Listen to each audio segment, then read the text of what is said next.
Hello and welcome to What the Fact, a show dedicated to bringing you the truth in U.S. politics. I'm Katie, this is Erin. We're editors with PolitiFact, a fact-checking website. Yeah, and this week we're talking about gun control and gun control measures. This is a big topic to Democratic primary voters. Senator Amy Klobuchar recently brought it up in a way that it wasn't brought up at a recent debate in Nevada. It did come up in the South Carolina debate where Democrats are trying to prove their bona fides to progressive voters how they are when it comes to gun regulation. Bernie Sanders has been a target from some members of the left for taking some stances that seemed pro-gun. He now says he has a D- with the NRA, and if he's elected president, he'll get lower. Amy Klobuchar talked a lot, and others have talked a lot about how popular some gun control measures are. One of them, universal background checks. We're going to deal with that in a fact check coming up. But for now, we want to get a sense of where are we on this issue. President Trump has signaled support and then opposition to the idea, and there is a bill in Congress. But a lot of states have taken action too. So to help us get a lay of the land, we're turning to Newsy to help us understand the situation. Background check laws are arguably one of the most talked about types of gun legislation. So what's the status of those laws today, and what proposals exist to change them? Right now, federal law requires a background check for anyone trying to buy a gun from a federally licensed firearms dealer. Those checks are run through the National Instant Criminal Background Check System, known as NICS. In January, the system processed over 1.1 million background checks for potential gun buyers. The federal law doesn't apply to guns sold by private citizens or unlicensed dealers at gun shows, but 21 states and Washington, D.C. have local laws that help fill that gap. For example, California, Washington, and New York are 3 of the 9 states that generally only let licensed dealers process gun sales, and those dealers are required to run background checks.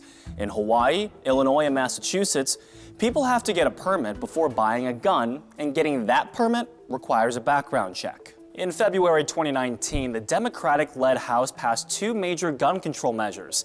The Enhanced Background Checks Act would impact the federal waiting period. Currently, when a licensed dealer requests a background check, the NICS system may not give them an instant result. If 3 days pass and they haven't heard back, dealers are allowed to proceed with the sale. The House-passed bill would increase that waiting period to 10 days. The Bipartisan Background Checks Act would require all gun transfers to be processed through a licensed dealer, effectively mandating universal background checks with some limited exceptions. Both bills passed the House with some bipartisan support, but they've been stalled in the Senate since March 2019.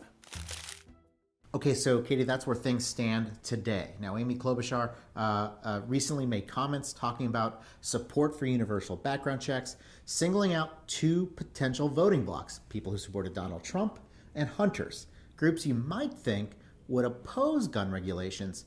But here's what she claimed. There's also some very practical changes in our politics right now where the majority of hunters now want universal background check, majority of Trump voters.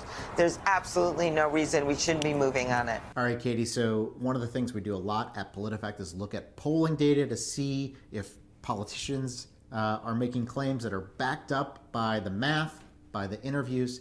In this case, is it true that hunters and Trump voters support the idea of universal background checks?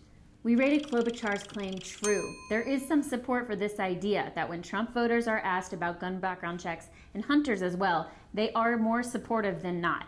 They're not quite as supportive as Republicans overall, Democrats overall, or American voters overall, but the support is there and it's pretty high. Now, the one thing I will say is that we couldn't find a ton of polling on this issue.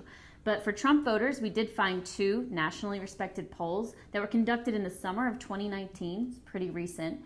They were conducted after the twin shootings almost in Dayton and El Paso. And so basically what the polling shows is that they are open to the idea.